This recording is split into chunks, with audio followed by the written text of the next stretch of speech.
ta mập mù mà đã Giêsu ta na pang gặp hấp ram ngàn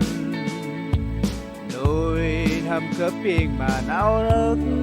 ram cho Giêsu ke tam ra cướp rasa bangsa mu mat pang tam dok prelen ma mai cướp rasa bangsa mu mat pang mu mat Giêsu Christ quanh ra bờ hè mẫu tươi đào sáu băng ô nấm puông gom mà bập đập clap nar o clap hè kia nào win đang chơi mà băng chát angan cướp rasa bangsa mu mat pang tam dok prelen ma mai cướp rasa bangsa mu mat pang mu mat Giêsu Christ quanh ra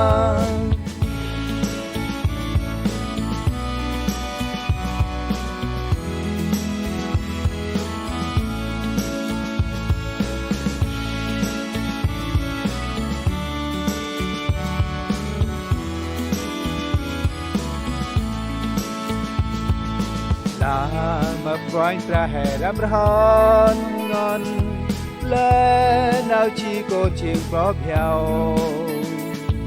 lẽ nào đập na này ram bờ rồi ấp nào chia ra quay lại cướp ra sa băng sa mù ma băng tam dốc lên ma mai cướp rasa bangsa mu mat pang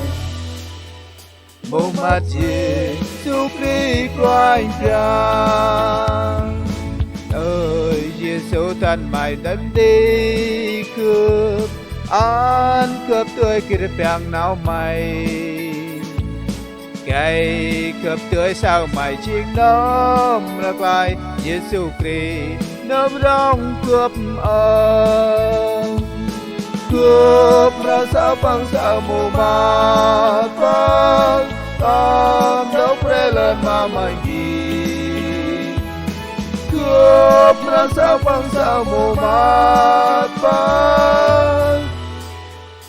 mu mat Giêsu Christ quanh ra